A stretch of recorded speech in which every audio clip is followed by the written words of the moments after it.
नमस्कार, मी स्वप्नाली रेसिपीमध्ये तुमचे खूप खूप स्वागत आहे। आज आपण बनवणार आहोत वांग्याचं भरीत। कसं करायचं ते बघणार आहोत। चला तर मग रेसिपीला सुरुवात करूया। त्यासाठी लागणारे साहित्य काय काय घेतले बघूया आपण।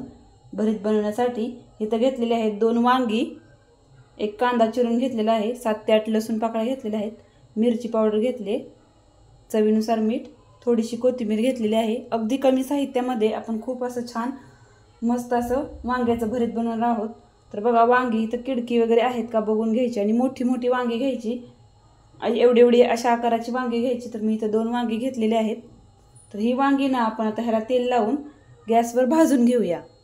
गॅसवर बघा अशी जाळी ठेवली मी, पापड भाजायची किंवा वांग वगैरे भाजायची ना, अशी जाळी असते बघा।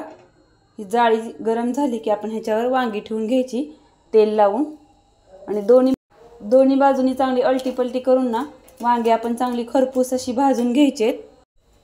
वांगी बघा आपण दर थोड्या 2 मिनिटांनी ना अशी पलटी करून घ्यायचे, म्हणजे दोन्ही बाजूनी आपली वांगी चांगली भाजली जातात। वांगी चांगली भाजलेत बघा खरपूस अशी, दोन्ही पण वांगी आपली चांगली भाजलेली आहेत। आणि बघा असं सुरी घालून बघायची ह्याच्यामध्ये, म्हणजे वांगी चांगली शिजलेत का। ही बघा पटकन जाते, म्हणजे आपली वांगी मऊसूत अशी चांगली भाजलेली आहेत। वांग गरम आहे बघा, थोडंसं थंड झाल्यानंतर ना आपण अशी साल काढून घ्यायची। वांग्याची सगळी साल काढून घेतली बघा। आपण किडकं जरी बघून घेतलं असेल ना तरी सुद्धा असं कट करून घ्यायचं उभं बघा चमच्याने किंवा ह्याच्यानं, आणि किडकं वगैरे आहे का आणखीन एकदा आतमध्ये चेक करायचं। काय काय वांगी कशी असतात वरून किडकी नसतात पण आतमध्ये किडकी निघतात बघा। त्याच्यामुळे ना आपण असं पूर्णपणे वांग फोडून बघायचं बघा, नाही अजिबात किडकं नाही। तर चांगला असं आपण बारीक मॅश करून घेऊया।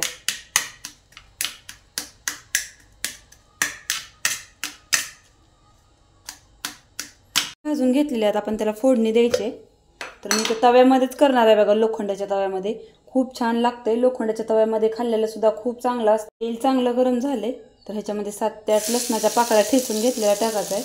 लसूण जरा भरपूरच टाकायचा, म्हणजे चवीला छान लागतं आपलं भरीत। जास्त पण करपवायचं नाही बघा लसूण भाजला की लगेचच कांदा टाकायचा। कांदा आपण चांगला 2 मिनिटं तेलावर परतून घ्यायचा। कांदा चांगला परतला बघा तांबूस रंगावर, तर ह्याच्यामध्ये टाकायची मिरची पावडर। मग मिरची पावडर टाकली की गॅस एकदम कमी करायचा, म्हणजे आपण हे भरीत टाकायचं ह्याच्यामध्ये।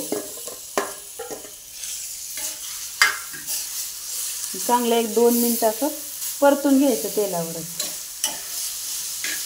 ह्याच्यामध्ये टाकायचे चवीनुसार मीठ वगैरे टाकलंय सगळं, तर आपण चांगलं मिक्स करून घ्यायचं।